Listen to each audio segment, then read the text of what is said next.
As I've mentioned now twice, again in the most recent videos I've posted in the last 2 years, and get to the others. Tree at higher elevation here, 1,000 feet above sea level. Not that high, not even that. They'll come down. It's deep. I mean, this is all ledge and granite up here. So, matter of fact, off in that direction, about less than a mile away,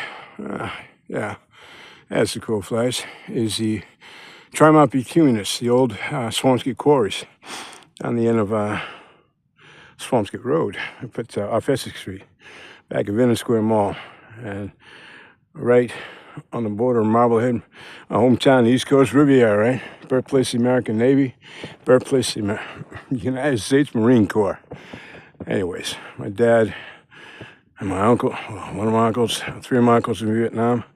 One served 3 tours with Marines back when they were advisors. Was exposed to the early defoliants, Agent Purple, Agent White, and then Monsanto's Agent Orange. Hey, good folks, eh? Roundup, right? Anyhow, I was just saying, somebody came through here on like not overshoes, but they're collapsible. They'll fit around your feet. It's a large. You can see. What I'm saying it's like in a sense of crampons. This is more or less a secondary trail, this one, but I'm going off in a different direction. I really don't know why I brought those ski poles. I might just ditch them and go back to them. Carry them as, this device in one hand. So, but this really isn't off trail. This is just it is a trail, but it's not, I guess you'd call it a tertiary trail. It's always best to go in a direction that most folks would, and just for the enjoyment of being out there, right? So, this storm has passed. It was a fast mover anyway, but in here, like I said, I think up north they were getting 10 or 12. That's only a foot of snow. About 5 years ago, I was in here in the middle of a blizzard for 5 hours. I suppose that wasn't the brightest. Well, I said that I'm the brightest bulb on the Christmas tree, as long as you put me on the back. All I can do is the fall critter trail. This year, pretty sure that's not clover. Yeah, it's too large for a deer. It might be a deer. A deer, turkey, bobcat, and coyote in here. And believe it or not, an elusive panther. Well, not panther, mountain lion, cougar.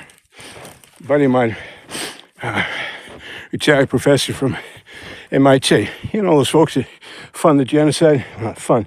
Do the military weaponry design of the child slaughtering devices at the disunited states, the American so-called government, not of the people, not for the people, not by the people. Well, they ever did an analysis once. 1 to 3% of any politician, bureaucrat, or government official ever has a family member that serves, if you want to call it active, Quartermaster Corps. Active duty personnel, about 25%. I was in the Marine Corps for a very short period of time. Got drunk one weekend. Some of my buddies did a rollover. I went through a windshield. Gee, that's a surprise. I having head injuries. Damn it. So, Lieutenant Commander Psychiatrist from the Department of the Navy dropped me on a medical. He said that I could have a seizure in combat, and that if that would have happened, that's mostly men, would risk their lives trying to save you. Well, I agreed it wasn't such a good idea, but I've never had a seizure in my entire life. Well, again, one has to discount wild and wicked women, because if they don't give you a seizure, ain't nothing will. Spent half my life down in GA, Hogansville, Troup County.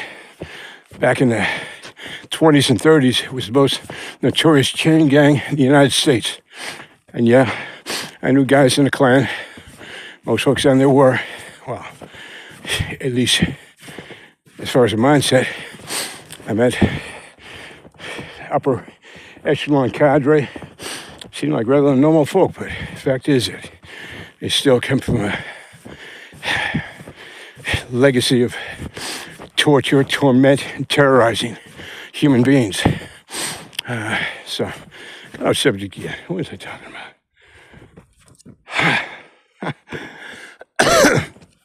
I forgot. So yeah, the blizzard. And they were saying Boston had 36 inches during that one.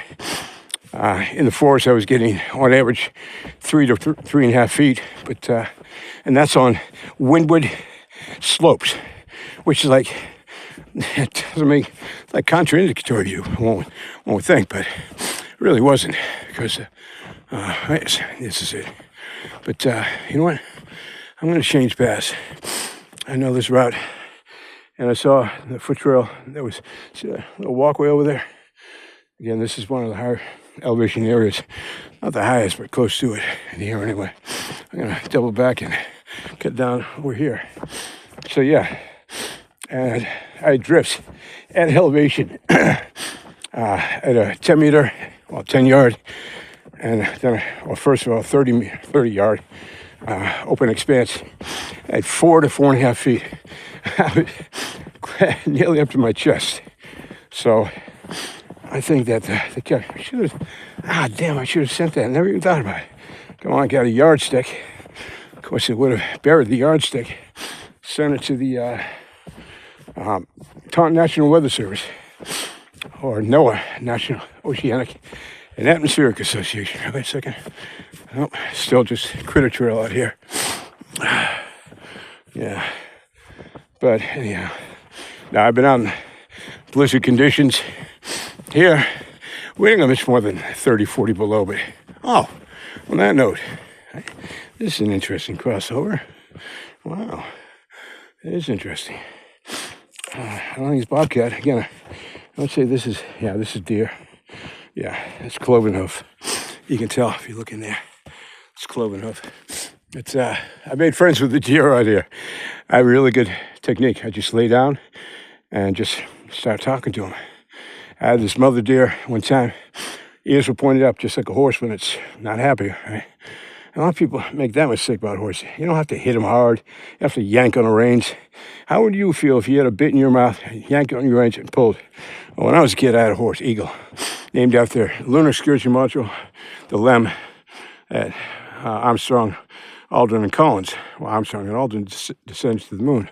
And so my father called our horse Eagle. Got him up in New Hampshire, horse show. But he was a Welsh pony, high stepper. Man, he was high strung. Only my father, my sister, and I could mount him. He was not interested in anybody else, messing with him. But one of the joys of horses, knocking out stalls, it's always a thrill. So, what was I saying? I used to ride my sister's horse bareback. I always thought she was Palomino. She was a quarter horse. I've cleared this section before, too. Tammy, to impress the girls up at Shin's Barn, off on Whittier Road, off West Shore Drive, Marblehead, going up to Peaches Point, up at the elevation near the country store. Anyhow, I had Tammy one time, full gallop, bareback, use her mane for guiding her. She bucked me at a full gallop out on the back pasture and came around a shed. That's where she bucked me on the turn. And I didn't think a horse could buck at full gallop. Yeah, that's the trail over there. I'm going to cut over this way and then cut back. You know what? Screw it. I'm going to stay with the animals. So, this is a long video too. I never forget the gals. There were 5 over at the barn. There were 13 gals in May. It wasn't nothing to do with me because I was the kid. They were all about 2 years older than me for the most part. And yeah, I could go through there. It would be froze over down there. It's a swamp section, which, you know what? It's too much underbrush to hold the phone and mess with these ski poles. So I'm going to go this way, stay with the deer trail. And anyways, what was I saying? Yeah, cloud of dust in front of the barn. We kept all the shavings and the hay. Now, this This is falling down a bit. It's a trail, but get through there. But holding this is a pain in the butt, so I got cut over here. Little prickers, not really qualify as briars. Not certainly not thorns, but I cut back to where I want to go. So yeah, it was a cloud of dust in front of the barn. 2 or 3 of the girls were rolling in the dirt. I was like, yeah, real funny. Oh, guess what, folks? You don't know. There is truth to the rumor about sitting on a pillow when your backside's too sore to do anything else but. Get that? Anything else but?